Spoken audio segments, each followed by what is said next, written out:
I took just a little baby step out of my comfort zone today. I used a little navy blue eyeliner, which I think is so beautiful. And after I applied it, I thought, why don't I do this more often? Especially if you have blue eyes or green eyes. Honestly, even brown eyes look beautiful with navy eyeshadow or eyeliner. It's just a beautiful way to change up your eye makeup a little bit without going too crazy with the bright eyeshadow color. So I'm demonstrating how to get this makeup look that I have on right now in the video. But before I jump into that, I want to tell you about Sephora's summer bonus event. So this is special for Rouge and VIB members. You may have heard me talk in the past about other Sephora events that include all tiers, but this event is specifically for Rouge and VIB. If you aren't a beauty insider yet, you can still sign up to be one, and you can earn your status as either VIB or Rouge. The event starts on August 19th. Rouge members can shop that day, and then VIB can shop August 20th through the 27th. If you know someone that's a Rouge member, they can bring you in store on the 19th, and you too can get the 20% off. I did partner with Sephora for this video. You should know by now that is one of my favorite beauty destinations for shopping, both in store and online. And I used that blue eyeliner, but also one of my holy grail foundations, a wonderful concealer, and just beautiful, beautiful products. I used a cream eyeshadow stick too, and showed you how to apply that with a brush. I love cream eyeshadow sticks. They're so easy. They're especially easy to use with your finger, but sometimes the blending can get a little tough, so I demonstrated how to use a brush in the tutorial. I'm starting with the Giorgio Armani Luminous Silk Foundation. This is such a beautiful, easy to wear foundation. It's a medium coverage, it's buildable, it looks like skin. It gives me coverage without making my skin look flawless. I feel like it's a very realistic looking foundation, if that makes sense. I'm using a brush to apply so I get nice even coverage and just blending it in along my jawline. And I'll go through and just do small circles with the brush as I blend it in the rest of my face. I'll apply a little bit of hydrating lip balm at this point so that can soak in while I do the rest of my makeup. Next up is concealer. This is the NARS Radiant Creamy Concealer, a gorgeous concealer that also, again, looks very natural. I'm doing the V shape under my eye, which is a good method for making sure the concealer isn't too close to your under eye. And then when I'm putting concealer on a blemish, I like to put it on my finger first and then put it on top of a blemish. That way I'm not sticking the applicator right on top of the blemish that could then just transfer any bacteria to another part of my face the next time I go to use it. Using my finger to blend in the concealer here and then just doing little taps of the concealer under my eye to blend it in, warm up the product a little bit, and I find that this presses the product in without wiping it away. I always set my under eye area with a translucent setting powder to take away the tackiness of concealer. And then moving on to eyeshadow, I'm using a cream eyeshadow crayon here, but I'm not applying it directly to the lid. I've brushed it onto the brush itself, and then I'm applying it on the lid. I just wanted to demonstrate a different way to apply cream eyeshadow in case you struggle with blending. So I'm putting the product on, and then I just flipped the brush over, and I'm using the clean side of the brush to blend the product in. Moving on to the other eye, and then I'll go through with my finger and blend away sort of that line of demarcation where the eyeshadow is and my skin with foundation is. The eyeliner is really the star of the show for this makeup look. This is a really deep navy shimmery eyeliner. Goes on like a dream very easily. So I'm putting this on mostly the outer part of my lid and then grabbing this smudge brush, softening the product a little bit, taking away any bumpiness from the liner itself.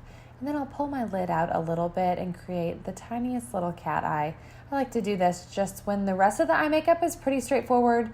Pulling the liner out right at the outer corner of your eye just makes the look a little bit more interesting, maybe a little bit more edgy.